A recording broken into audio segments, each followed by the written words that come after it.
Yeah. Wait, guys. There was some issue with the internet. I mean, one of our.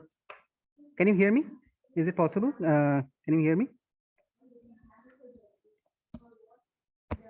Am I audible? Can anyone just say Monoshrita, Shobit? Can anyone say whether am I Yes, sir. audible? Yeah, yeah, sure. Yes. Okay. Okay, great. Yeah, actually, what happened is one of the optical fiber accidentally got cut in the IITM campus, so the studio team could not start the session and all. Wait, wait, huh? We'll start.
So, what we are going to discuss is week 6. Acha, firstly, we had one issue with week 5 graded assignment question 7. Okay, so we are checking the issue. Most probably, if we have week 5 grade 7 graded question 7 is going to be cancelled as there were different answers coming. Okay, we'll inform you in the we'll check further and inform you. But at this moment, it looks like the graded assignment question 7 may be incorrect. Okay, the answer may be incorrect. We will, if so, we will just cancel the question form from considering the marks. Okay, the week 5 score. Anyway, and just let me know if any other doubts you have in those places. Also, let us know in the discourse. So, how was the quiz? First of all, any how did the quiz go? Anyone wants to say? Himanshu, Devapriyo, Shobit. Anyone wants to say anything? How was the quiz? Okay. Sir, it went well. Okay. And did you face any issue? Any which center did you give exam in? In Hyderabad? Okay. Time was sufficient? Yeah, time was sufficient, sir. Okay. And so I think we have say, did you get any feedback form yet? I think you will get a feedback form. No, not Not yet. yet.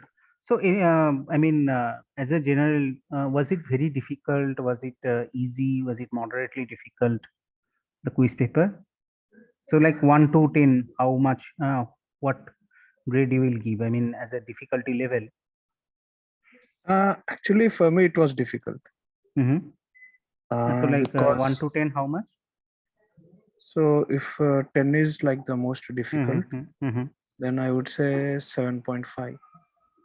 7.5. Okay, quite difficult. Okay. Anyone else? Anything? Okay. Venumadhav, I you, also, yeah. Sorry. yes, sir, I also found the quiz a bit difficult, kind of. You can say So, that. Venumadhav and Himanshu, any particular week which you found difficult? Any more difficult or anything like that? Any particular week you can identify? Like from week one, the data pre-processing part, in which all the data pre-processing things were mentioned. Coding question were given on them in detail. In Week 2, for data some, pre-processing is week 2, right? maybe yes, yes, sir, week two, yes, Uh, uh, you can say that. Codes were given for those particular pre-processing things as well, which uh. were not being covered maybe in all those 4 weeks. I found it like that way. Not been Maybe covered. Which questions? So it's not like not been covered. It's like maybe I haven't practiced them. That's why I found them difficult. Yeah, that so would be the. I have the same difficulty what Himanshu is saying, but the thing is, like, for example, there are several methods discussed in week 2, Uh-huh. right? Several APIs, and so basically what the questions, maybe 2 or 3 questions were asked on that. Uh-huh. Basically, they gave all the code, everything, Uh-huh. and they generally we put all those code and run the cell, and we'll get the output. Uh-huh. Yes, Now sure. that output we need to calculate.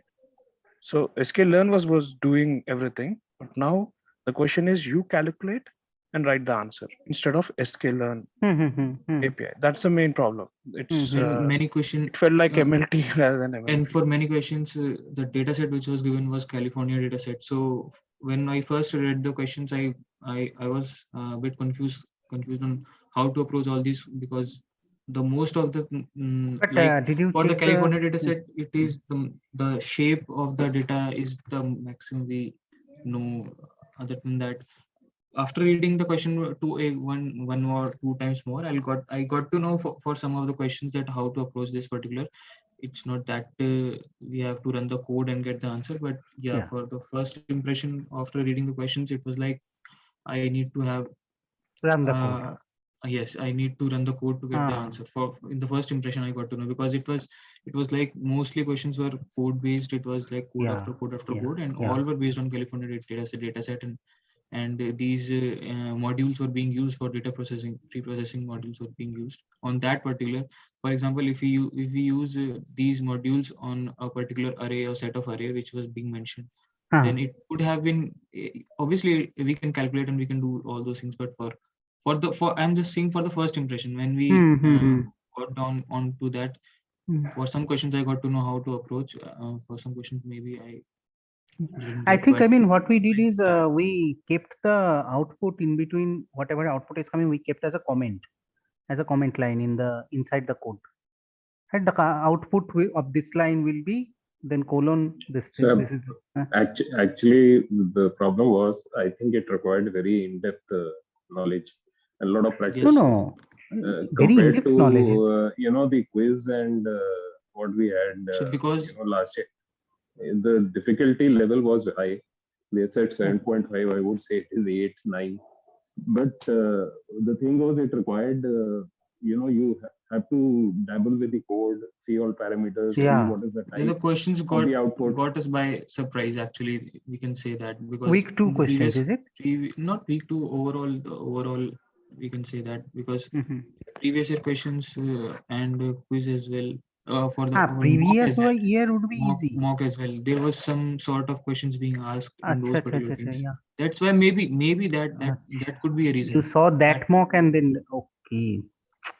maybe that could be a Yeah, reason, yeah, yeah. because this Yeah, is actually, yeah, yeah. Tell me. particularly code based question, and Yes, yes. we have to do that. So for me, Yes, I so can that say is that what I I was got telling the na in questions got me the by yeah. surprise. I was like, how will I approach all this? How will you approach? Yeah, Yeah, yeah. yeah. That is what I was telling na in the last revision session, that there will be codes and you will be asked to calculate that what is the output of this code. I mean, that is what Yes, sir. actually yeah. But we did not have Okay. practice of such kind, sir, Like previously. in In the any of the where? live sessions also, didn't have practice of No, but those calculating. are actually the normal codes only, which we do in the live sessions and all. So like pre-processing techniques, what we did is mostly, if you see the sklearn manual, okay, if you just go to the sklearn manual, you know the which code, I mean, which transformer we are using. So it is just the maybe the first example, the preliminary example which is there. Okay, so it's just one or two. So we try to make it actually easier. In the manual, it is quite difficult. Examples are there. So what we tried is we will make it so that even if you don't know, I mean, if you even if you can't calculate, I mean, it will be sorry, it will be easy to calculate even if you as you don't have computer, it will be easy to calculate. So like uh, if you say one hot encoder, I mean, you can at least guess by seeing at looking at the option. So with you can actually guess that was the main That is main correct. That target. is But what you're saying is because the other ah, three options were way out, and you could, mhm. if you did some intelligent guessing, you could Yeah, come to the correct answer. Because yes, the yes, other yes, three options, if there are four options, the other three were way out. yeah, But yeah, yeah. That is what I was the trying questions, to get. Yeah, but but the questions required, we what I found out is that I need to do. I don't know about others, but I need to do a lot of practice with the code, yes, yes, it change is. various hyperparameters, and see how it works, see the type, how it works. That is what is See, required. 4 or 5 things are there. I'm telling you again. The OP is coming at the end of this month, right? So my suggestion is do see first of all the data loading, and the OP is more difficult. OP is actually difficult. I find my personal understanding. I find that OP to be more difficult than quiz. Okay, that is true because in quiz what we know is that you don't have computer. Okay, so you can't do any guesswork. I mean, you can't do any coding. So we try to make it so that you don't have to calculate or not have to do many complicated tasks. But in OP, what will come is that you will be just asked to make a pipeline, with say ordinal encoder and max subscaler, and whatever is the categorical value remaining you apply I mean whatever you have remaining you apply some other transformer on that. Okay, and just do. So from the scratch you have to write there. So from import numpy as np to everything, pipeline, feature union, whatever. So you have to import everything and uh, I mean do the coding itself and random state. So all of those things you have to take care of within that short hours. So that is and then so that is important. So you have to load the data set, you have to apply the pre-processing techniques, and so we have the you know the pipeline, then there is RFE, then there is the sequential feature scaling, the ranking part, right? So the what is that called, the feature in number of features, or the percentile, top 10 percentile, top 10 features, like that. Okay, so those will be those things. Okay, practice them because that will come in the next part, and it is mostly practice. As you told, it is true, it is mostly practice. So it is practicing so much so that the library part and the coding part comes, I mean, just as a natural instinct. Okay, that is the target. That is the target everyone is trying to set. Of course, it is very difficult to achieve. Of course, I mean, and in quiz we do not expect, because in at least in coding in Colab you can write and see whether it is going wrong, and that's right. But here in quiz that was not there. So yes, I mean, what you told is true. Is mostly we were trying to keep, as we were telling in the revision session also, now that there will be codes, and what is the output of this code? There is code, and what is the output of that particular code, like that. And if we give, like say, what is the confusion matrix from these data, then without any code, then what happens is that that becomes an MLT type of problem. Okay, that also we can't give here. So mostly the code based data. And yes, practice. So obviously the practice assignment and graded question is there. Solve with us also, as far we try to, I think I am only taking most of the sessions, and so I'll try to upload. Okay, I think week 3, week 4 solutions were not uploaded till a long time, and thanks to Anand Iyer, he reminded us to upload it. So yeah, obviously we'll try to do, but in the okay. Now coming to the OPE exam, which is going to happen, I think, in the end of this month. Try these things. We are currently, I mean, in the revision session again, we will tell as much as possible. Okay, so try to load the data set. Try to apply the pre-processing techniques on your own. Okay, on your own, whatever you take one normal data set, maybe MNIST. Okay, I'll try to upload the practice questions also today or sometime. Okay, do take one normal any data set, unbalanced data set, apply one hot encoder, apply ordinal encoder, then whatever sir has taught, na, those techniques, just try to sit and apply it. I think that is the only tactics which I found which should work. Okay, I don't know. I mean, there are other more knowledgeable people than me here, and as well as among the students also, many people are very experienced, so they can tell better. But this is, I think, this is the only technique that now in OP you have to write from the scratch, which is way more difficult in the sense, I mean, in the quiz they were not asking for to write the code and build everything from the ground, right? Here what they will do is what will be done is basically you will be given the text as a that, okay, build this, make a pipeline with this thing, make apply what is the mean, what does this histogram signify. Okay, but then for that you have to plot the histogram, and you have to know which what is the code to write the histogram, right? And there is nothing to guide you at that point. So the best thing will be to apply the to start applying the codes, and to, I mean, play around, basically what they see, to write the codes significantly and practice it. Okay, mostly, as you know, I mean, again, it is coming to a practice part only, as the course is ML practice. And yeah, so that is mostly it. Anything else anyone wants to say? Hello, sir. Yeah, Can I? who is this? Yeah, Shobit, yeah, please, Shobit, tell me. Sir, is the question correct? The repeated k-fold in the question, because y is not given in that question. Which, this is quiz part? In the quiz question, that is a repeated k-fold, and it Okay. is given that split is 2, repeated is 2, random state is 1. And I the think, answer is y yeah, is not given in that case. It's only okay. given the x part. Okay, we'll check. We'll check. We'll check. And one more thing, sir, I am just asking Anyone, with wait. REF. Anyone else found this issue? The K-fold, Jaydev, Benu Madhav. I don't know whether Mr. Bhupesh is here. And in case of No, I'm actually not sure what problem is being discussed. Is it Yeah, I mean, from from quiz, one repeated K-fold question. not difficult, y is not given, y sequence like 0, 0, 1, 1, so that how we will do the k-fold. Y is not given in the question.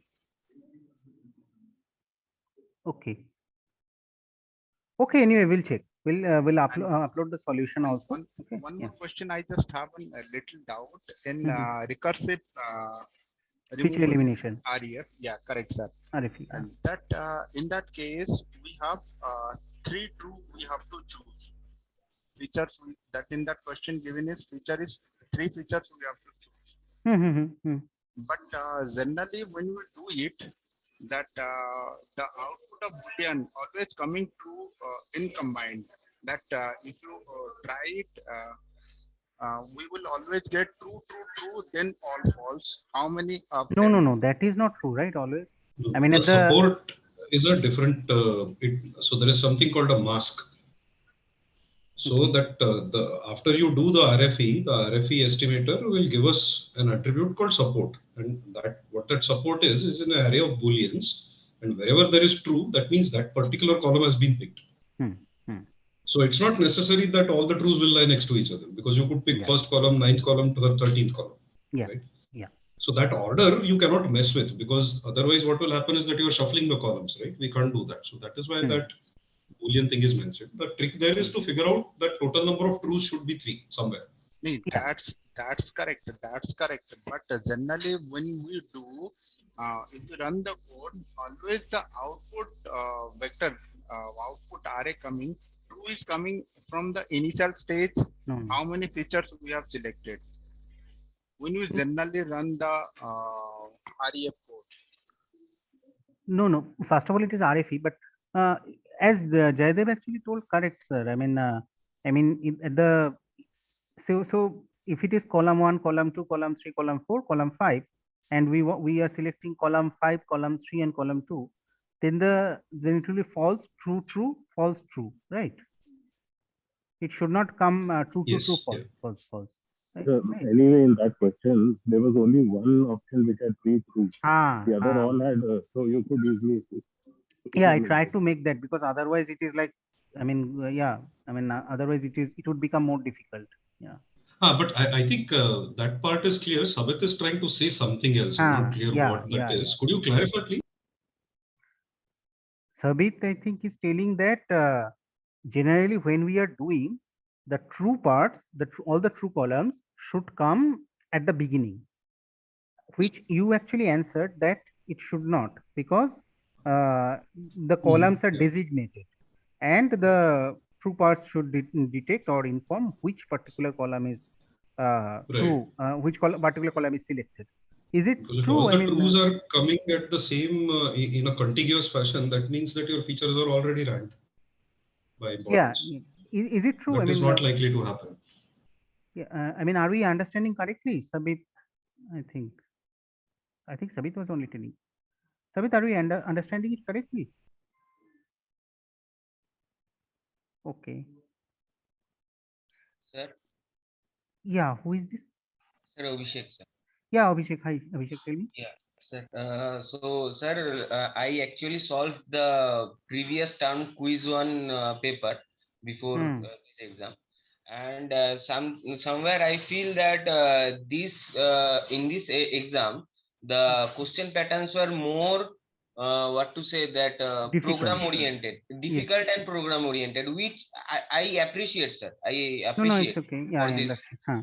But it was not okay. Okay, then. Like I appreciate, like this is what we can expect from this course. I agree also. Uh-huh. Like, but the thing is that I mean in the upcoming quizzes, or let's say in the interim exam also, the pattern, like this type of syntax oriented questions, will that be the same? Yeah. Yeah. Sorry. 1 minute. Yes. So your question was that whether the same pattern will be repeated in the next quizzes and OPs, right? Yes, yes, sir. OP is like we have to do practical work. There is no other choice. Yes, But yes, in quiz also, quiz and in term also. I think it is going that way. I think it is going that way only. okay, sir. So See, yeah. Please carry on, Abhishek. Yeah, yeah, then like we should prepare yeah, in a manner yeah. before this week I was kind of I uh, know, I know. like memorizing few things, and trying to learn, not learn them, but memorize those syntax rather than going through the code, do rigorous coding. Without doing any rigorous coding, I was just trying to go through the lecture videos and the session videos, whatever you have said, and memorize those things. So I think now I'm thinking of changing my strategy, seeing this quiz one paper. See, Abhishek, I'll tell you actually the basic story. Um, basically, what happened is previously when we started, uh, from there, actually the course is coming to a more standard shape. Okay, at first, previous term actually it was not very. I mean, the recording was going at the same time, and the question paper preparation was going at the same time. So we were not really very confident or sure. No, we were confident, but we are not sure. I mean, what is the philosophy of the course going to be? Now that it has come at to a certain level, I mean, still we are facing new challenges every day. Huh. The the the course seems to be more practice oriented, or obviously, I mean, more code oriented. So my suggestion will be, see, two three things. One is that previous time also we asked that whether there will be a, whether one particular code is from which library. Okay, that this time we may not ask. Okay, it will be more program oriented. I mean, some, see, this thing will come that some code will be given, and some output of that, what is the output of that, you have to predict. But it will be, the input will be in such a way that even if you do not calculate, even if you can't calculate, I mean, from the basic, you can guess some way. I mean, that is how I actually try to give. Okay, other instructors, so some instructors make some portions of the paper. So what I can say is that's what I try to make, so that even if you can't go to the exact calculation from on your own.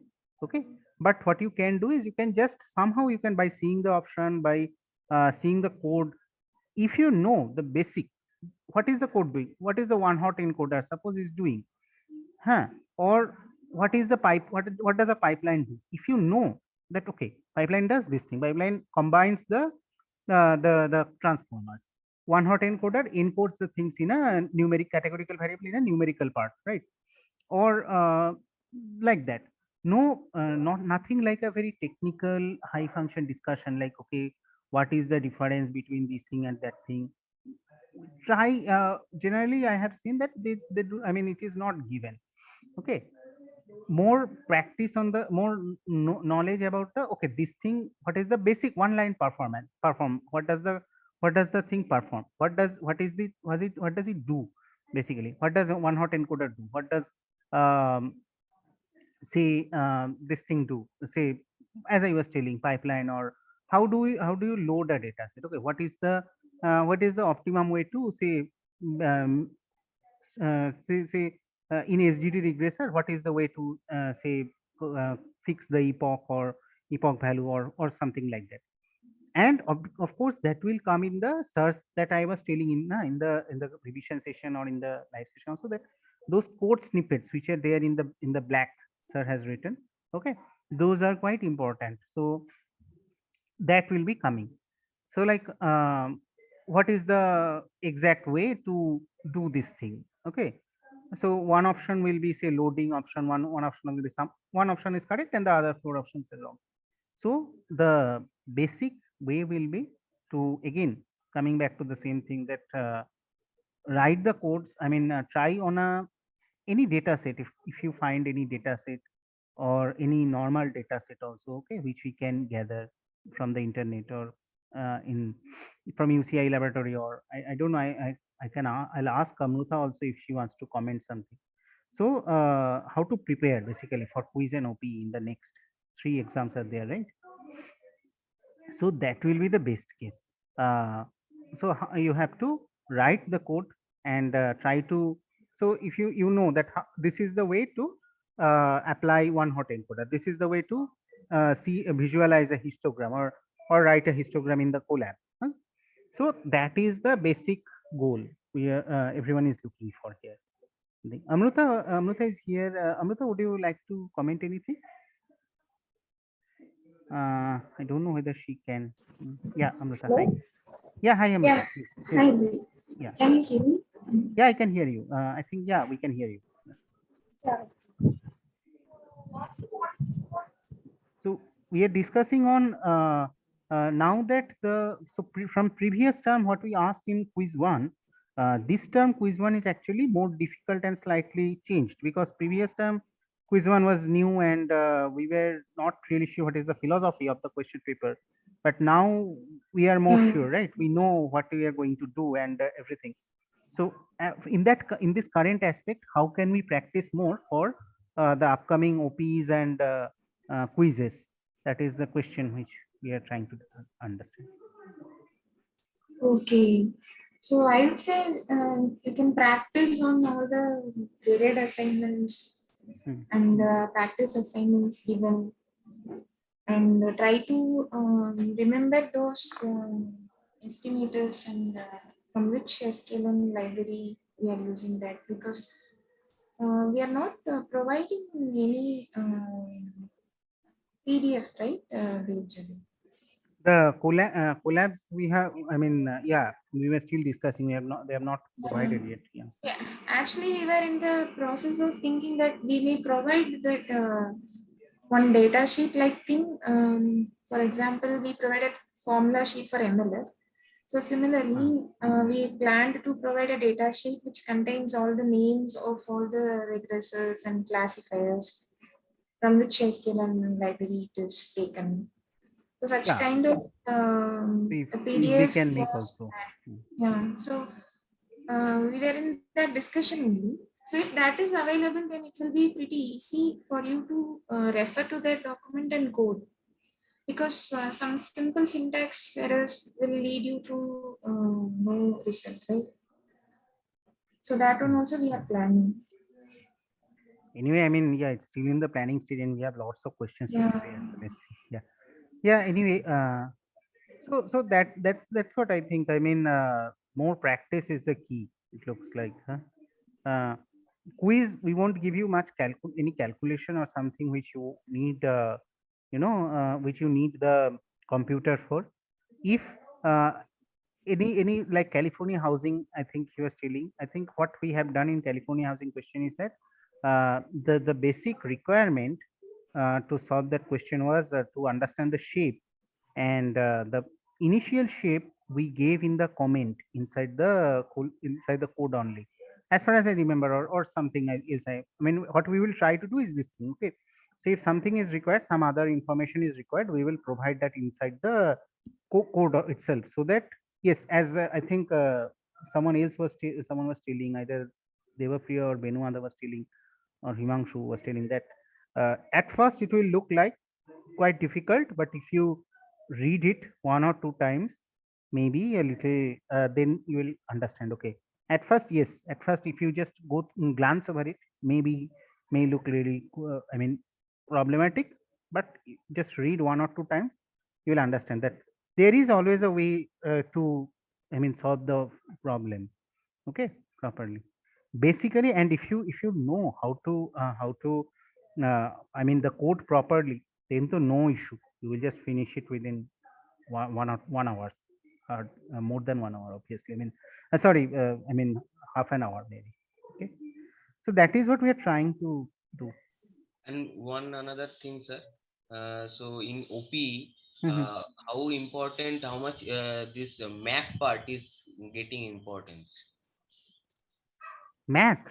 Map, sir. This not map. Sorry, sir. Matplotlib, like all these graphs and like One or two questions can come, just how to plot histogram and violin plot. histogram. I know violin plot. I know, but not that much confident. Can you just post in the discourse one? I mean, I have shown in the live session also how to do a violin plot. I'll post again. Okay, just know the do 2-3 things. See how, what are there: line plot, bar plot, and if you know bar plot, column plot, then there is a violin and I mean, this histogram, right? So these 3-4 things are there. Okay, well, I'll upload the code. I'll upload the code. Okay, just no, I mean, see, data visualization is also one small aspect from which the questions come. So what will be asked is some questions based on the histogram. Okay, Now, if you don't know how to plot histogram, if you can't write the code to plot a histogram in the code in the OPE, then how do you give an answer to that, right? You can't give an answer. So you need, or if you have a like a violin plot, if we give, then if and we will ask what is the first quartile, what is the median value. Then if you don't know how to plot that violin plot, you can't answer that, right? So that is why the visualization may come. Okay. Okay, sir. Thank Yeah. you. Anything else? Anyone? Okay. Okay, we'll start the week 6. So week 6 is need bias. Week 6, I think sir also has 1 minute.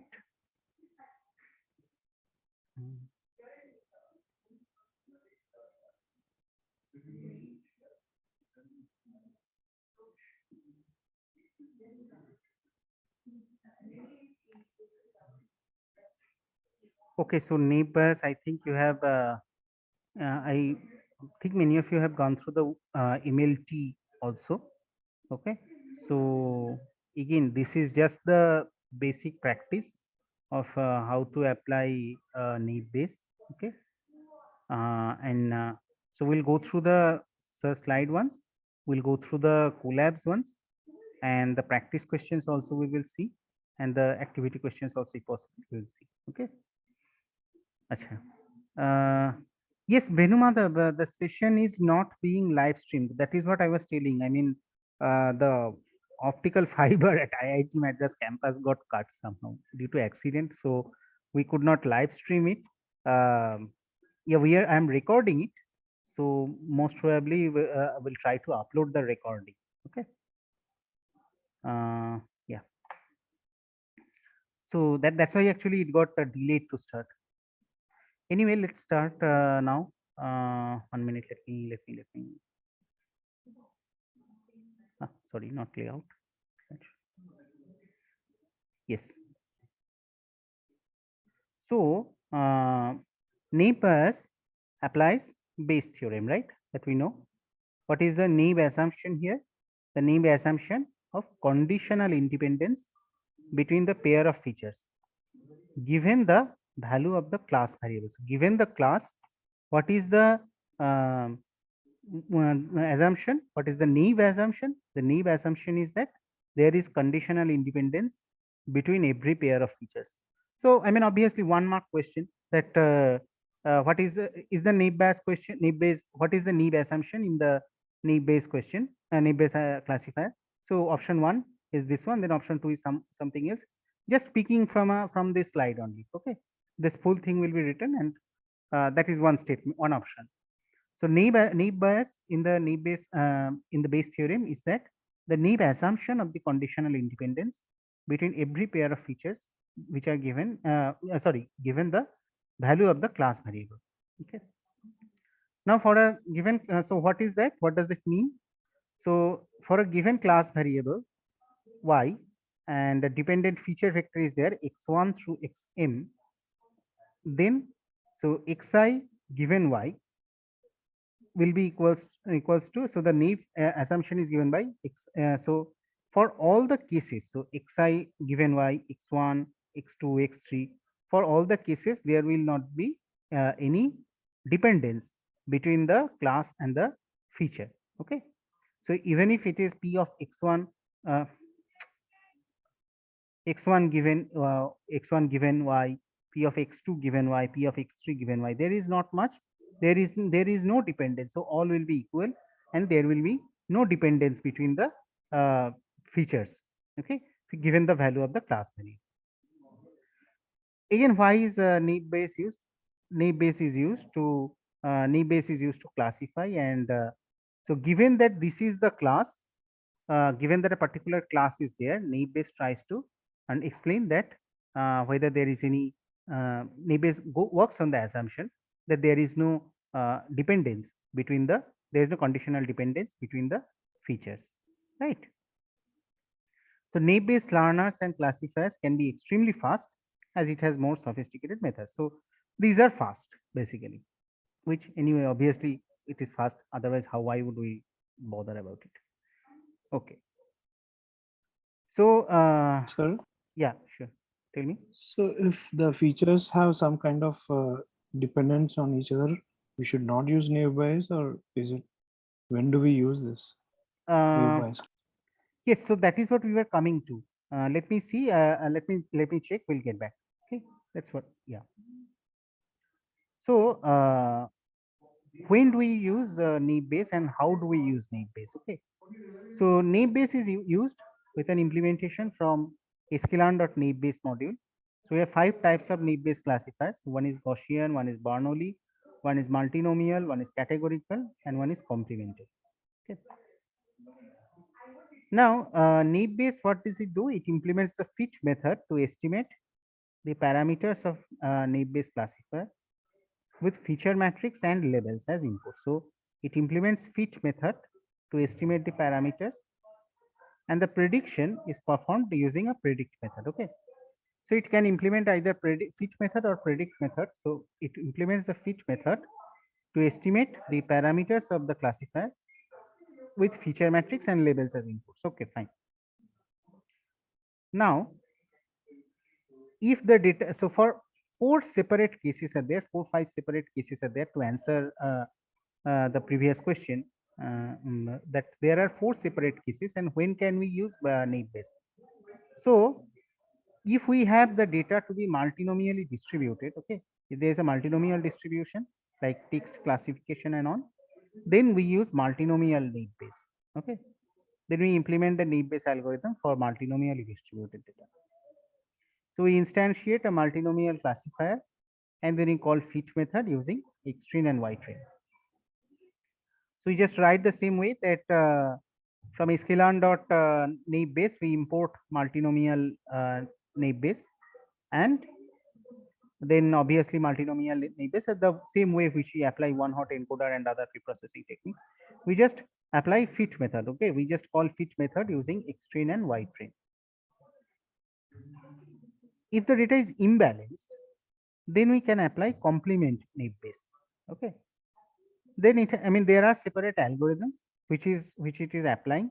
I'll check more on the algorithms and more on the complement NB and Gaussian NB, and I'll try to classify more in the next session. Okay, but for the time being, you can know that if the data is imbalanced, then we have a complement NB method which implements the complement naive Bayes algorithm. Again, what does it do? Previous one was doing the previous one was instantiating a multinomial classifier, and this one instantiates a complement NB classifier. Then again the same thing, calling fit method on xtrain and ytrain. So basically the word here is changing, here and here it is changing. Okay, complement NB, previous it was multinomial NB, but the syntax is same, right? So once you know, one syntax is sufficient to know the full naive Bayes syntax, right? Then so we instantiate a complement NB classifier estimator, and then we call the fit method using xtrain and ytrain. Now complement naive Bayes, and if you compare between complement naive Bayes and multinomial naive Bayes, so CNB, the complement naive Bayes, that outperforms MNB in text classification tasks. So obviously, if you have a text classification to do, you should apply CNB, right? Complement naive Bayes. Okay. So that is one added, input kind of thing. I mean, some added trivia or feedback that. So if there is a text classification, the first choice should be CNB, right? Complement naive Bayes. What else is there? We have, if we have multivariate Bernoulli's, so if we have Bernoulli distribution, okay, then obviously we apply Bernoulli's naive Bayes. So Bernoulli naive Bayes, what does it do? It implements the naive Bayes that is distributed according to the multivariate Bernoulli distribution. Okay, and each feature is seems to be a binary valued variable. So Bernoulli and Boolean variable. What does it do? It instantiates a Bernoulli classifier and then again calls the fit method the same way. Bernoulli NB and applying the same. So if it is a multivariate Bernoulli distribution, apply Bernoulli naive Bayes. If it is a Complement naive Bayes. If the data is imbalanced, then apply CNB, complement naive Bayes. If we have the data only multinomially distributed, not a binary, then not a Bernoulli distribution, then we apply a multinomial naive Bayes. If it is text classification, of course, we are first choice will be complement naive Bayes, right? Then what else can be there? There can be a categorical data, right? So the categorical data, then for that we have categorical naive Bayes, right? So for that, what we have here is that we implement the categorical naive Bayes suitable for classification discrete features.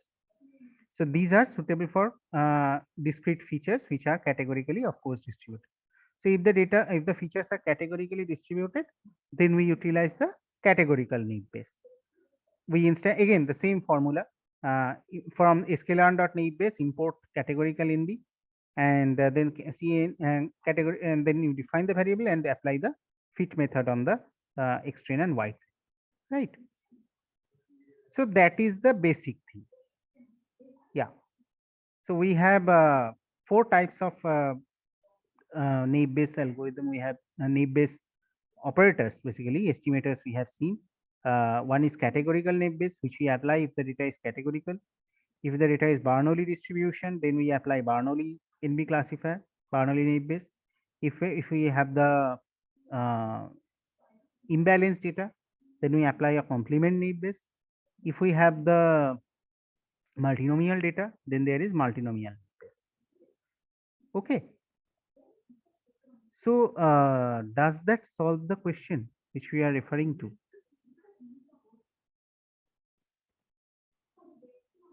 Okay, let us know further. Will Sir, I mean, these are fine. These are based on the feature types and everything. We are going to use what type of naive Bayes.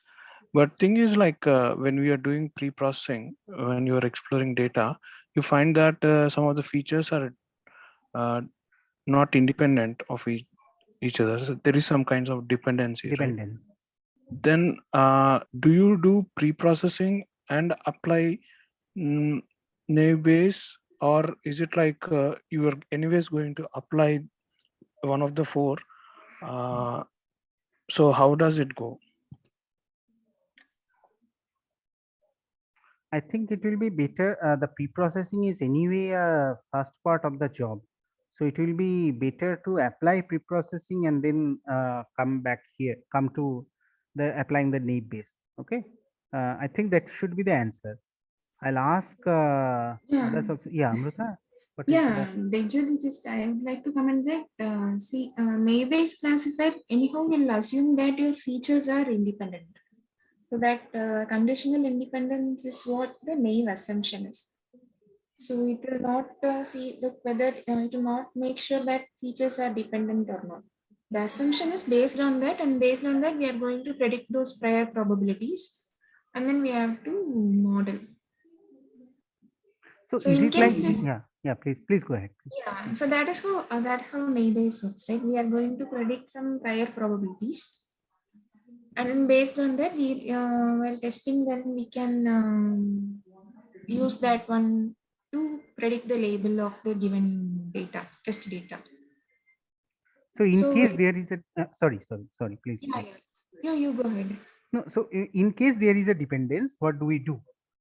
See, in case there is a dependence, so that dependence also we should know, right? So if a feature is dependent on any other feature, in a data set, not useful data set. So for example, if you consider a data set with many features which are say dependent on each other, then we can eliminate that one using some dimensionality reduction techniques, like how he said for pre-processing.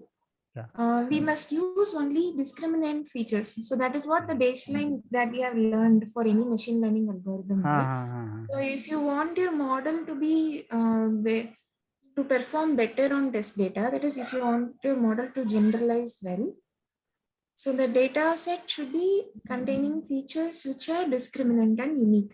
So not all the data set are going to be like that. In real world data set, whenever you consider a data set, there will be some dependence. So that's why we compute this covariance matrix and all. We learned PCA. But ma'am, So that there are will techniques apply for only in the case dimensional of. regression, right? Yeah, sorry, Jaydev was telling something. Yeah, exactly. I was asking so yeah, this is correct that if there is dependence, we'll do something like PCA and drop eliminate the dependence, right? But that actually will apply only for linear dependence, which is dependence from a vector sense. This is different. This is probabilistic dependence. This is probabilistic. Yeah, that is So what PCA may not help here necessarily, except to simply reduce dimensions. But then the problem is that calculating that dependence, whether it is there or not there itself, is non-trivial. So again, the naive assumption, the idea there is that it almost always works. If there is some probabilistic dependence between two features, like it's basically that classic definition, probability of A and B is the same as the product of probability of A and probability of B. If that is true, then there is dependence. That is not the same as, say, one column is a multiple of another column. No, I am just not simply telling that one column is multiple, some like scalar dependent on the other column. Okay. Yeah, no, I am not telling like that. In general, I'm telling that if a feature is somewhere related to the another feature, that is what his question was, right? Because we are telling that features are conditionally independent. So what happens if there is no conditional independence? So that is why we have that assumption. So we form this naive base based on that assumption only. That is what I'm just trying to say. And even if that assumption is false, I think it just works most of the times. Otherwise, I think what you do is if you find that there is dependence, you just drop one of the dependent features. Yeah. But detecting that is tough. It's not obvious. Yeah. So that is why I told you. I'm not clear why we can't use PCA, because PCA will ensure that all features are independent. Right. So that's what I was saying. There are two kinds of independence here. One is linear independence, which is dot product of two columns being very close to zero or zero. That is linear independence. There is also probabilistic independence here, because the assumption here in naive base is that the output class is not conditionally dependent on more than it's independent of the input columns are independent of each other. But the algo will be using a matrix only. Sorry? It will be using a matrix only. So the matrix, we are ensuring that the columns are independent.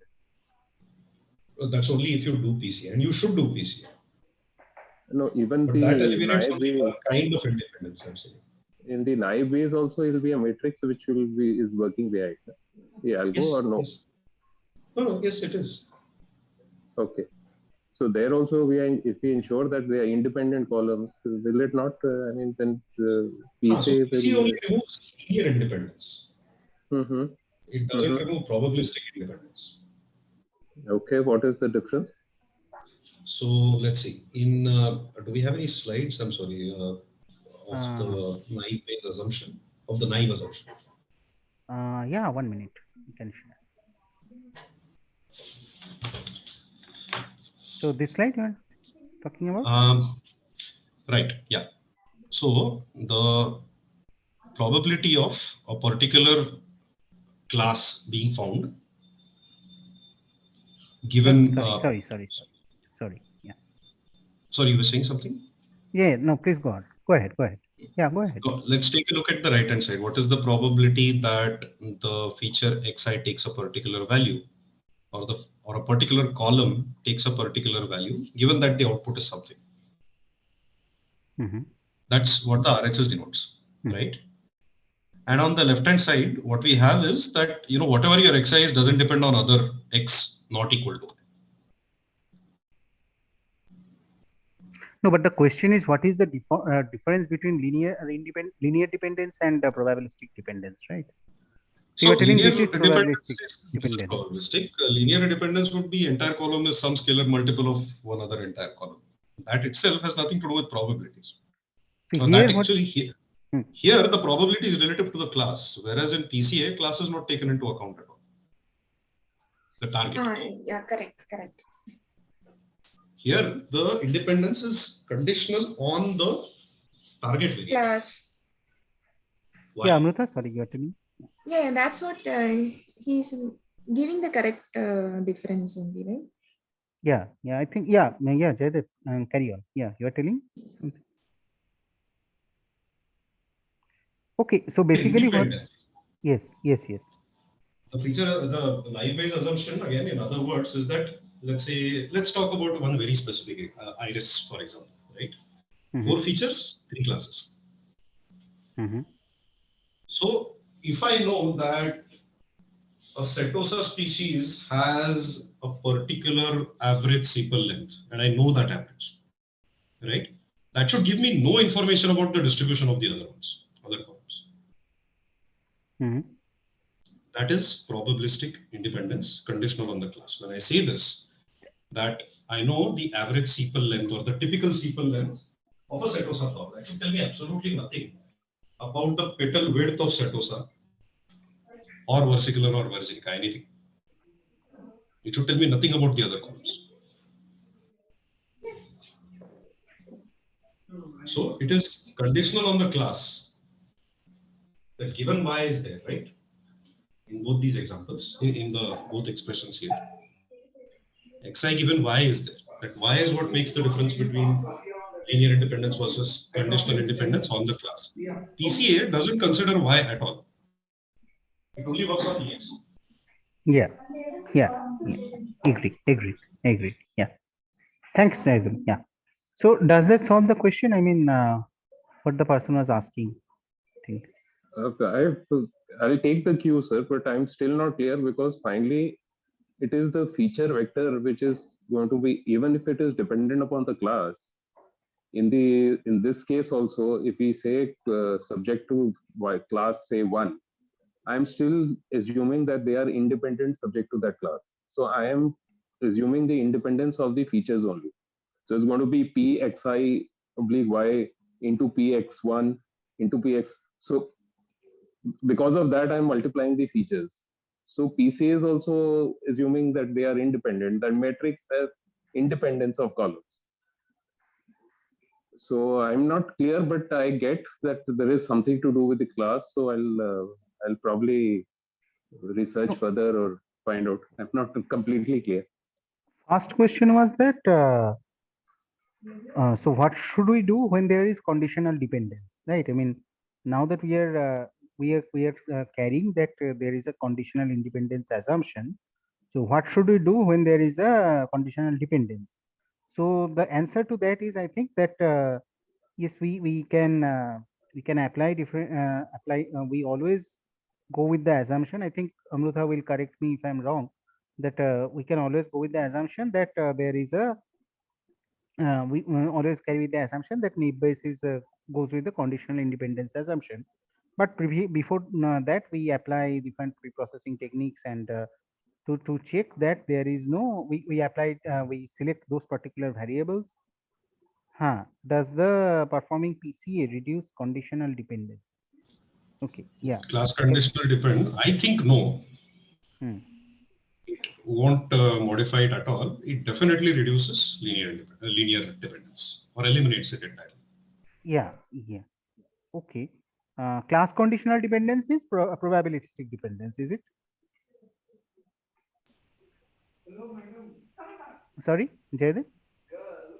Class conditional dependence means probabilistic. Class here is the target class. Yes. Probabilistic. Okay. So conditional dependence. Okay. Okay. I'll look into it. Okay. Yeah. Please also post this. Can you post the question in the discourse once? Then it will actually yes, sir. give us some time to.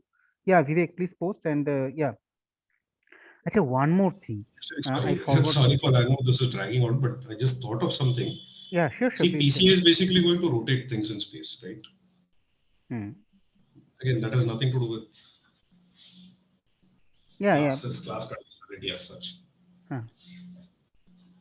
Anyway, I think we can stop it. Yeah, anyway, no, yeah, okay, sure. Vivek, just post this in discourse. We will we'll continue the discussion there. Okay, I'll also Right, sir. look into the material. And another Right. thing which I wanted to discuss, starting from this week onwards, from week 4 to etc., week 4, week 5, whatever is coming, MLT, MLP, both, I think the reflection questions will be there in the portal. Okay, so just an announcement. I mean, anyway, there will be an announcement mail sent to you. So based on the discourse post, one question maybe uh, will be there in the 1 week's discussion. We will, in the next week we will post one question for the bonus marks uh, that will come in the portal. Okay, I'm for sorry, the what is reflection assignment? I've heard that term many times on discourse. yeah Read it, but yeah. So can basically you what, please? yeah, so it is a way to engage more people in the discourse and the live session. So what will happen is that so suppose week 4 onwards we have started now. So based on the discussions in week 4, suppose any particular post in the discourse, we will post a question.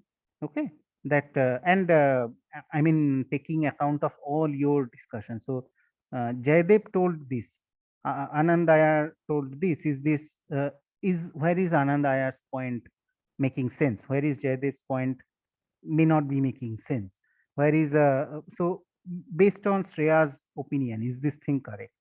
Okay, so like that we can post, and there will be, I think, some bonus marks on the questions, and it will be on the technical, obviously on the technical topics, not like non-technical some statement. And like suppose if there is a good explanation, someone explains something from outside, some outside material.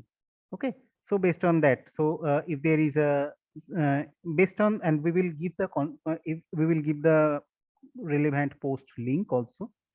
Okay, so according to this post, in the among the which of the following statements are suppose true or false, something like that. It's for the bonus question. And I think for the time being, what we were internally discussing is that we'll keep the deadline at the end of course, so that you can go back later and check, okay, the courses, the questions in the course portal, and we can carry on like that. Okay, so yeah, that's basically reflection questions, reflection on the discourse about what we have discussed, like that. Okay, yeah. So yeah, look out for those things. They will come in the course portal, I think. Let's go through the collab ones, and then we can go to the practice questions. And practice question solution we should give some time. uh, for the first thing, does anyone need any particular part of the collab which is required, so that sir overlooked or something like that? You can let us know. I'm just telling because we have half an hour or something like that. So anyway, I'll go through the collabs ones. So one was the logistic regression, which sir has taught. So logistic regression, again, what he has done is that he has imported. It is the default. It was our default choice at one time for solving the classification problems. Does a binary, multi-class, and multi-level classification as well. Okay. So at first we have basically like imported everything as we do. Okay, then we have applied the digit recognition task with SGD, reach classifier, and logistic regression on the MNIST dataset, which we have done in the previous week, right? Each classifier implemented for addressing this classification works has the steps: pre-processing, classification, and so on, to train with the cross validation, then if required hyperparameter tuning or performance evaluation. Okay, so again, I think in the collab at first this import fetch OpenML line was not there, so anyway I added it. So obviously it will be required, right? Because without importing the fetch OpenML, how are we going to use it? So that will be there. Then we are doing a X-train, Y-train, splitting the data set. Then we are doing a pre-processing. So what they have done, unlike perceptron, the scaling range is optional. Acha, we are going to apply sigmoid function. So that requires scaling the feature range between 0 to 1 that they will apply. Contemplate the consequences okay, anyway, and so on. So basically, first thing which they are doing is binary classification. So what is the binary classification that they are doing? So since the original vector contains 10 classes, MNIST data set 0 to 9, right? 10 classes, 0 and 1 to 9. So we are modifying the number of classes to 2. Oh, sorry. I'm so sorry. I'm so sorry. 1 minute. I'm so sorry. You could not see Benwada. Yeah. Sorry, my mistake. Yeah. So we are doing a binary classification, right? So in binary classification, as we know that 0 will be labeled as 1, and 1 to 9, that is 10 classes, right? So those are changed to 0, right? And so this is the code for doing the same. Okay. We first of all we put the y train 0 and y test 0 we define. So we find the indices of the digit 0 image and the remaining images. Okay. Then what we are doing, then they are just displaying the elements of the y train and y train 0 to verify whether the labels are properly modified. So some some images, some of the data we are posting it here, we are presenting it here so that we can understand whether the label is true, whether the labeling that we have done has actually reflected in the data set. Okay. So 0, as we can see in middle, that will be labeled as label 1, and the other non-zero elements are labeled as 0, right? So 5 1 1 9 3 1, so 1 to 4 etc., those are treated as level 0. Then again, see these things. So baseline model, if you could not see in sir's video, so you can take a screenshot from here. So how are we calculating the baseline model? So this is just we are applying dummy classifier, and what are the strategy we are applying? The strategy is most frequent, right? Based on that, we are fitting the data on X train and Y train 0. And what is the score that we are getting is 0.91 around. Now, before using logistic regression, we are, sir has shown some important concepts in equations. So anyway, we have seen this I think in the MLT part. So we have a training data of feature and label. So what is the feature is the X and the Y, the label matrix. So the label Y is a discrete quantity. Features in this case, what are the features? Features are the pixel values of the image. Okay. Now we have a model and we are passing it through the sigmoid function. Okay. And what is a sigmoid function? Sigmoid function is sigma z equals to 1 by 1 plus e to the power minus z, right? And we have a cross entropy loss function, which again we will they will apply and then they will optimize. Again, sir has actually gone through this terms, which I mean the parameters. And after that we are what they're doing is they are just training without regularization. Okay. So at first they are instantiating an object of the SGD classifier, and as we want to plot the learning curve, okay, so they are plotting as maximum number of the iteration, or iteration to be equals to 1 and the worm start to be equals to true, so that yeah, the previously run output also is is available to get, right? Now we are applying a constant learning rate, and regularization factor was denoted by alpha, that we are keeping as alpha equals to 0, right? Now here again they are just denoting the parameters of the estimate of the SGD classifier. So log loss and L2 penalty, which they have applied. Then the maximum iteration as was kept to be 1, and the one start value is true, and so on. The learning rate, as we are discussing, constant, and random state is kept so that the same number comes every time. Okay. Now they have made a pipeline of min max scalar and estimator.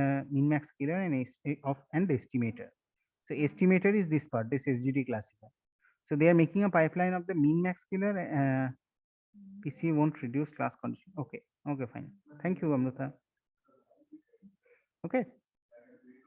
So after that, they are calling the fit method on the SGD classifier, and as sir was also telling, with the number of iteration increasing, the loss is decreasing exponentially, which shows that it is a good learning method, and the model is a good learning model which is getting trained as per the expectation.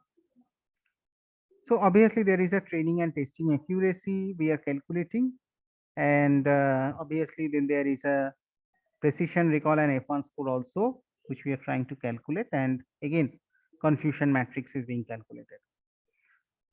So again some classifications, again sir was also telling, right, that even if you calculate the classification report, you will see that so some of the elements may get I think what was the issue. Okay, some of the elements, so just look at the parts of the some of the elements may yeah, so some of the off diagonal elements may not be zero, which indicates that a few examples may be classified, okay, may be misclassified. So that is one important aspect here. So just look at those videos, look at the video at this portion, that will be important. Apart from that, there is just again cross validation, and sir has posted these videos. I mean, in the video, sir has shown shown the collab, shown the codes. Okay.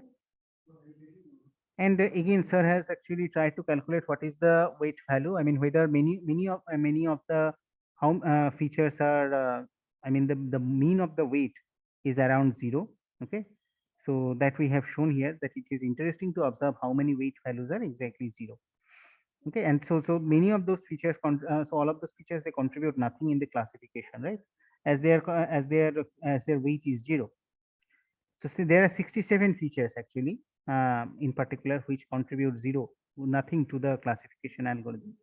Okay, and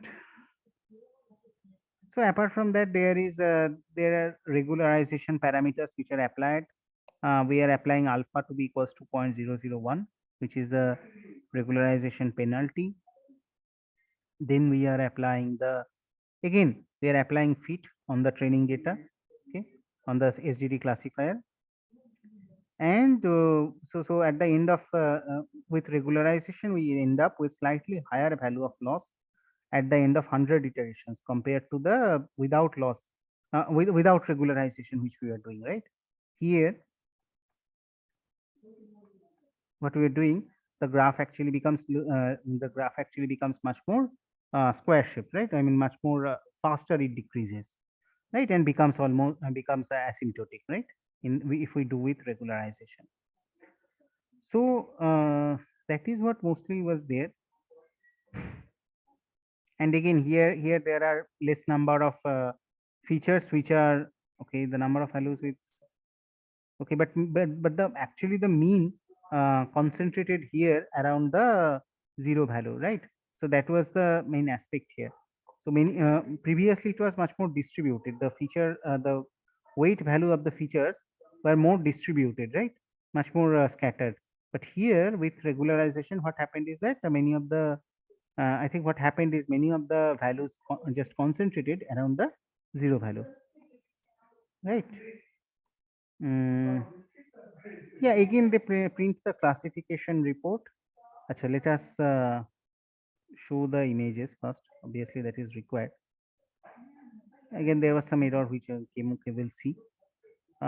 First of all, one input image it is showing, and then we are plotting few images and their respective predictions with the SGD classifier.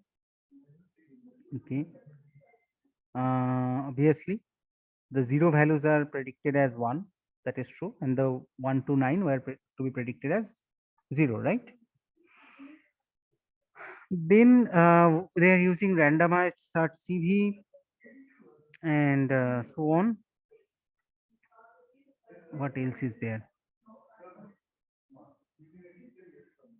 Yeah, so different classification matrix they are putting, and they have plotted the learning curve to calculate the mean and standard deviation for each fold and etc. So okay, so the precision and recall graph and all. So mostly that is the thing which is taught in this collab. Okay, and you can. Sir, can you just scroll up, sir? Yeah, sure. Which part? There's another graph. I didn't see it in the before this. Okay, this one. So with number of training samples, how the precision is varying. Okay. Yeah, let us see the code once.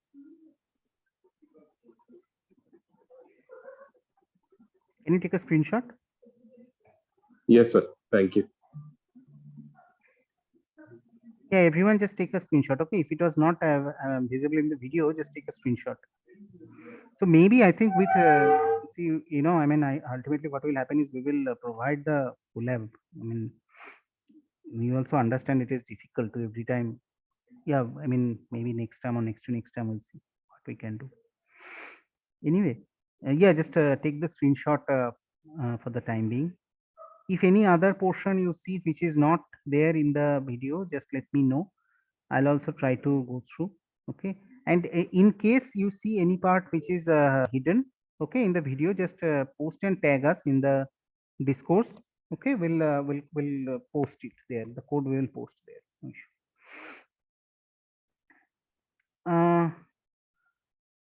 How much time we have? Yeah, okay, we'll just let us know. Okay, I'll try to go through the practice questions once, because those solutions are also not yet provided, right?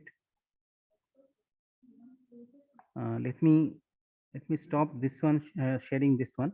Just let us know if you have any doubts. Okay, in the discourse, we'll go through the we'll try to answer them, and we'll apply. Yeah.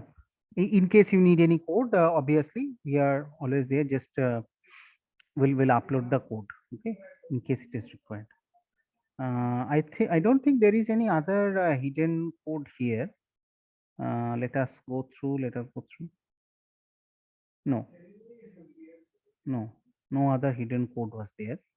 So this was one collab which sir has used. What is the other collab? 1 minute. Huh? 1 minute. Let me check. So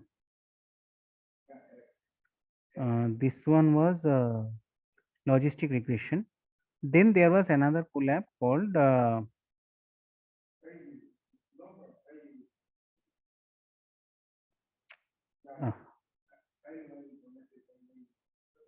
minute. Huh?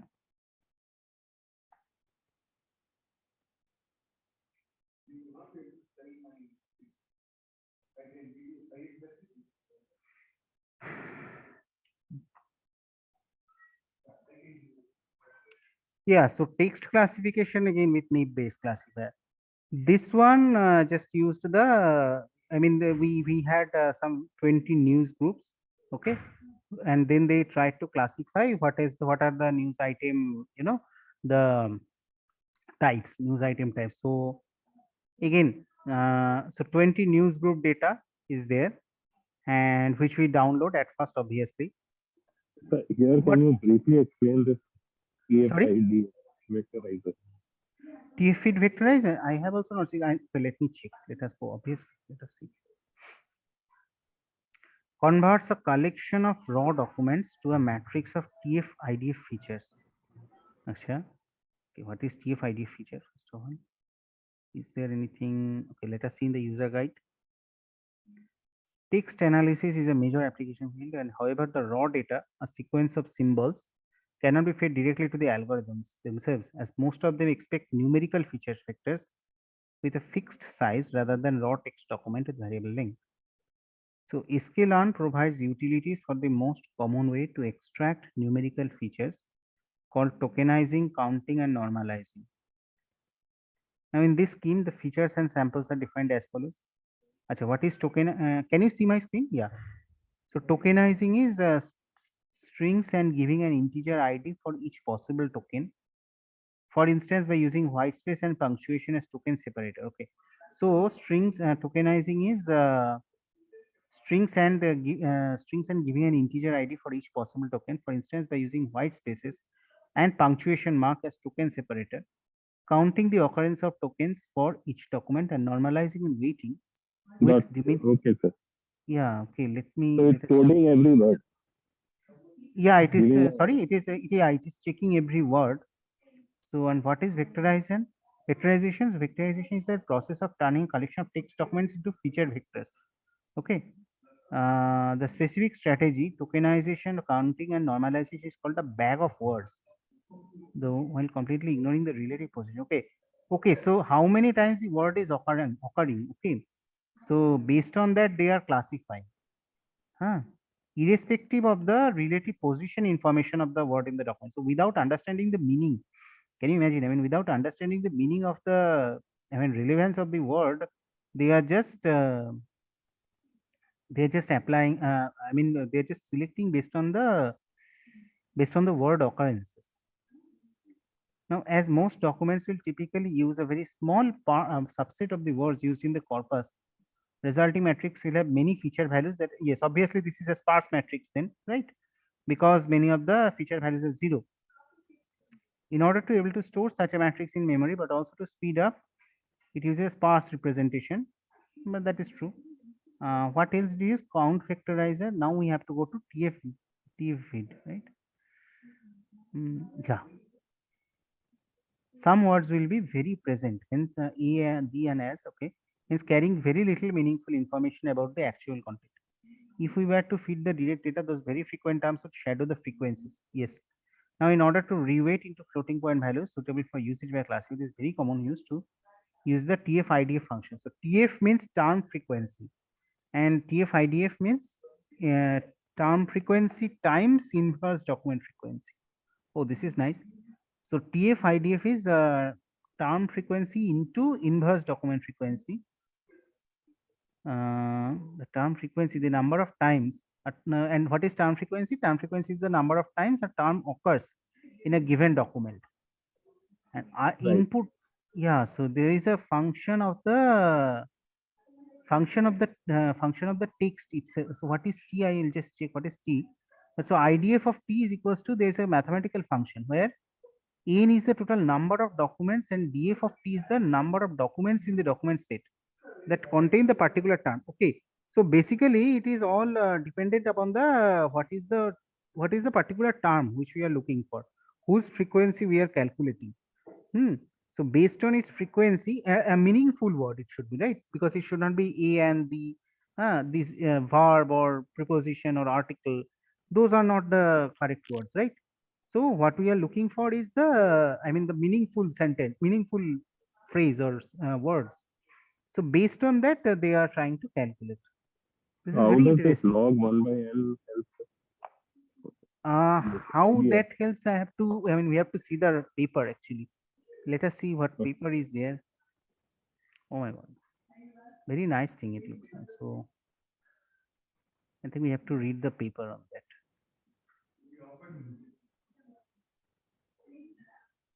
Sorry, what was the question? No, what was TF? What was this TF vectorizer? The TF-ID vectorizer. So from there we are coming here, and it is very important. So the question was the question was that how do we calculate what is IDF log? Why do we have log here? Sorry, 1 minute. Okay. In the IDFT, TF-IDFT, why is the IDF has a log in the calculation here? Here we have a log, so why do we have a log? Anyway, I mean, we will check. Okay, we'll just check and inform you. Okay, if I possible. think it is because again, I'm just guessing, but whenever we deal with probabilities, so term frequency inverse document frequency. So frequency is basically probability. And whenever we are talking about probabilities of so many words and so many documents, the actual probability values will be very tiny. So the log is just to make them a little more manageable. And so log, I think one thing which log helps is if the curve is non-linear, it can help either to make it make the curve linear. Okay, so you will get a linear approach, linear. I mean, you can get a straight line curve. Okay, I mean, that is why log is generally used. And what Jaydev told, that also may be true, because it helps to magnify or, I mean, maximize or minimize the zoom in or zoom out of the data, right? That may also be true, and this also may be true because I mean, No, I your myself. argument actually now makes more sense because so this again, like it comes from, if you look at the kind of data science people have done on games like Wordle. If you look at the relative frequencies of words in English languages, they do not look like a straight line. If you draw a bar chart of the frequencies of everything, it doesn't look like a straight line. But if you take the log on the y-axis, then it looks like a straight line. Actually, I mean, where I come from is in my own paper also. What I used is we used a log for making linearization. So it's okay. I mean, whatever be the correct answer. I mean, yeah, Jaydev, what you told, that also may be correct. That based on the magnification, we'll see. Yeah, yeah, Here, sure. IDF is used for not, the common words, right? Like if you just scroll up a little, IDF was, yeah, some words may be present that a is in English. So we use IDF for this purpose to remove these kind of words which are common occurrences. We don't want to take the frequency. Is that the reason? I actually can't hear the voice properly. So can you just ask in the chat window? We'll try to answer if possible. Just can anyone else understand? I mean, Amrita or Can you hear me now? Yeah. Now it's possible. Tell me. So I was asking that this IDF is used to remove these common words so that they are not taken as a part of the probability in the frequency. Is that so? IDF is, I think, what was IDF? IDF was inverse document frequency, right?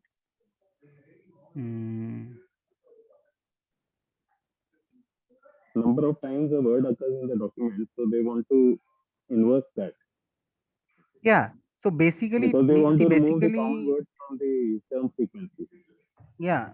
So basically, the I mean, not meaningful words, they are trying to minimize the effect of that, and the words which are meaningful, those frequencies they are trying to maximize. Okay. Right. So now mathematically, how does the log apply here? I am not sure, but what log is generally applied for is either to maximize the effect of something, or the other thing which I was telling is that if the data set which you are having, the trend is non-linear, we try to make it in a linear fashion. Okay. Does that solve the question? Okay. Yes, sir. Yeah. Okay. So again, we had some 20 data sets are there, 20 types of news groups are there, and there are 20 categories. So we will so anyway, there are 20 categories, and we will select 4 of these categories, and we'll download some data sets. One sample data set is like this. So you can see that this is one particular news article, okay, which came in USA and from this college, and so this data so that now we will try to calculate, we will try to predict which is the news group, right? Now, as we have mentioned in the so we are trying to we will first try to convert the text data to a numeric form, right? Now TF-ID vectorizer converts the text input to a vector of numerical values. So we will use TF-ID vectorizer as a TF-ID vectorizer as a pre-processing step to obtain the feature vector corresponding to the text document. And what we do is we will be using the again naive-Bayes multinomial naive-Bayes for categorizing documents to 20 news groups. So 20 news group is basically a set of many news articles, and in a classified in different groups, right? So what are the groups that we have? We have atheism, we have computer graphics, we have hardware, we have IBM hardware, we have Mac hardware, we have Windows, then auto parts and motorcycle, baseball, hockey, cryptography, electronics, space, religion, politics, and obviously US is there, so guns, religion, miscellaneous, politics. So Middle East again, of course. So many things are there. So again, what we are doing is we have multinomial naive-Bayes classifier for categorizing documents. So we apply t-feed vectorizer and multinomial naive-Bayes, and we train the model, fit on the training data and training and target data. And after that, we calculate the prediction. We calculate the confusion matrix. Basically the same strategies that we use. And what we see is that there is a confusion between the documents of the Christian religion class and the miscellaneous religion, which is along the expected line. Okay. And this class is computer graphics and space science. So computer graphics and space science. So they are separated by a simple classifier. Okay. So we are trying to get some output, some understanding of the data set from here, and based on that we try to predict a function on the pipeline for predicting category of a test string. Okay. So in this one question, sir, I'm sorry, I'm asking too many. Sure, please. This confusion matrix you showed, if you can go up. In this, how does one calculate recall and precision? Because 2 by 2 is we know. Here, how do we do it? Yeah, that is a good question. Okay, can I just get back to you? I'll just check. Amrutha, can you answer? How do I calculate precision and recall here? I don't know whether she's here. Yeah. So for multi-class metrics, there are separate formula for calculating this precision and recall. For that, they have to consider this true positive for one class. Then the others are they have to sum up the columns values, and then sum up all these false positive and false negative values. You can guess, right? All the horizontal column values and all the vertical row values. So like that, we have formula for precision and recall. We have to calculate different true positive and different false positive, false negative, and this. Ma'am, but can we have some kind of a demo for that? If not now, maybe. Okay, I have all the formula with me. So I will post as a separate discourse post. Okay, the formula for calculating the multi-class matrix. So that is how we calculate, because it is not easily. Because true positive and true negative means there has to be only two classes, but here we have 4 different classes, right? Yeah. For each class, you consider, if you consider 344, for example, the computer graphics, and then 344 is your true positive value. But what will be your true negative value? All the other classes are negative if you consider this positive class. So like that, formula will change. Yeah. And false so negative. it is like separate precision and recall for every single class. Separate precision and recall. Yeah. We cannot calculate all. So here basically we should get 8 values, precision and recall for each of graphic, space, religion, and display. Okay, got it. But accuracy we can get one single value, no? Because that will come on the diagonal. I can add up everything and accuracy can add up all the positive, that is the diagonals classifications, and divided by the whole value. The sum of the matrix, sum right? Of the whole matrix, Right. Yeah, that's okay. Yeah, thank you. I mean, that is a good thing. Amrita will try to post that, okay, in this course. Yeah, and obviously you can expect a reflection question from there. So anyway, yeah, so basically that, and then what they are doing is they have just posted some string and trying to guess the guess the date, what is the class of that. Obviously sending a payload to International Space Station will be a space science based category. Then discussing Islam versus atheism, somehow that has come in religion, Christian religion, and determining this screen resolution will come in the computer graphics category. So that is how they are predicting the class. and it looks correct. I mean, seems correct only. So that is one application of naive Bayes, I think. I mean, one thing we can say is we are seeing the what is the, if you ask what is the application of naive Bayes, I mean, this is an application where they have done on a news. Okay.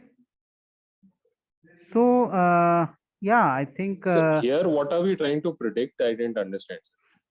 so based on some string, what is the news group possible? Okay. So suppose we have you predict a category of this statement. This string is there. Okay, got it, sir. Right. Yeah. Okay. So yeah, I think we have the activity question and the practice question also to be discussed. So maybe we can discuss that in the next 11 the Saturday session. Activity question. Anyone had any doubt? I mean, any part you could not solve, then we'll check it. Any particular activity question you had which with a doubt? 1 minute. Let me open the activity question as well. Where are the activity questions? 1 minute.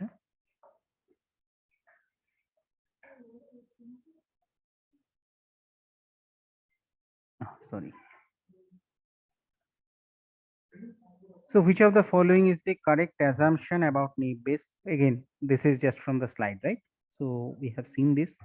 And from where do we implement the Gaussian naive Bayes? So again, sklearn.naive Bayes, right? Consider following these type of questions. Consider following the code snippet, select the current option. From sklearn, import Gaussian naive Bayes, then gnb.fit xy, where x and y are training data. Now when they are used, so you can get it from the presentation, search presentation. Also, one more thing, the previously the search slides, I mean the slides which are uploaded in the course portal, those had only 2 slides. Okay, the presentation which was uploaded in the course portal. So today actually I have changed the slides. Okay, so now there will be at least some more slides which we have shown in the session. Okay, those who all of so the slides are updated. Just check them. If you downloaded before, you can download it again and see. I mean, some more 1 or 2 more slides will be sorry, 4 or 5 more slides obviously will be there. Okay, so again, GNB is base suited when the X does not have any categorical features, because if they are categorical, then we are using categorical naive Bayes, right? What is the best suited when the data is imbalanced? Complementary naive Bayes, right? Should be complementary naive Bayes, yeah. And so on basically. So which of the following naive Bayes is suitable for classification of what counts? Text classification is multinomial naive Bayes. But wasn't it telling that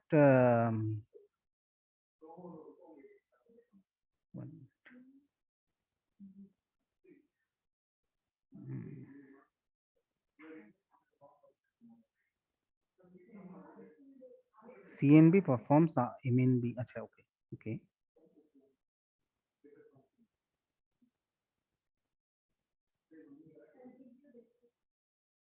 Did anyone solve this question? Complementary, no? Here we don't have that.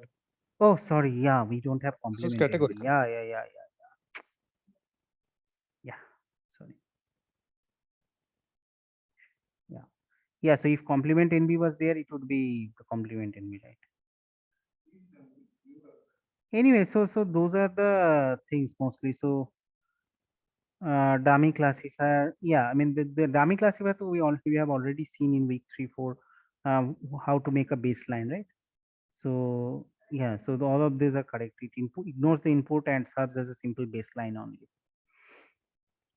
and mostly this. And which of the following modules of sklearn contains the API logistic regression?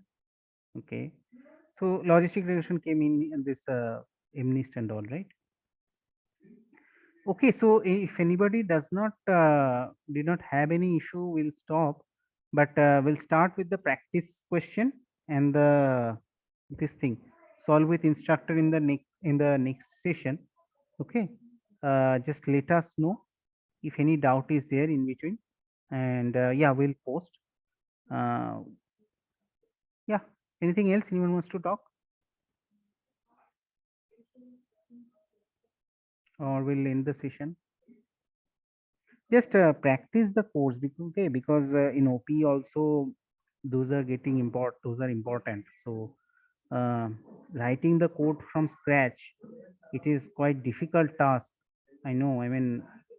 I'll ask Amrita also if she can give some advice. But yeah, it is only I think, as far as I understood, only through practice it is coming, nothing else. Amrita, would you like to say anything? How to prepare for OPE, upcoming OPE? Any other tips? See, actually, practice only we have to do. Yeah. Okay. Other than that, we can just go through that assignments that we give, right? And then do some practice. Just Yeah. make sure that they write the proper syntax. That's very important, I think. Yeah. Okay. So with that thought only, we'll end the session. We'll join in the Saturday 11 to 1. We'll discuss the practice assignment and the solve with instructor of week 6. Okay. Thank you, everyone. So we'll end the session now. Yeah. Thank you, sir. Yeah. Okay. Vivek, post your that query if you have whatever query you had. You just post in the Discord. I'll post it today, sir. Yeah. Post and tag us. Thank you, ma'am. Thank you. Post and tag us. It will be helpful for us to track also. Okay. Yeah, Right. Vivek, are you still there? Pardon? Vivek is there, right? Yeah, Vivek is here. You only asked the question, right? Why? Yeah, so you that answered the initial that naive. Yeah, you put on the chat. I got the answer. Right. You got the answer, right? Okay. Yes. Thank you, ma'am. Okay, thank you. Oh, I'm sorry. Mr. Bhupesh is joining just now. Bhupesh, sir, can you hear us?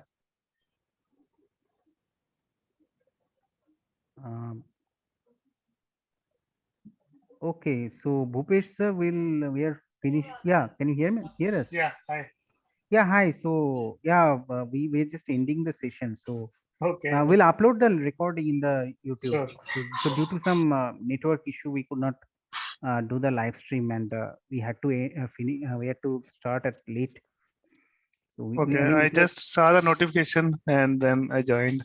But okay, anyway. Oh, there was a notification on the MLP. Notification on the discourse. Yeah, we thought that By Venu. Yeah, it will be shifted. But yeah, we try to do the session. Again, we have to arrange and all. All of you have to finish your work.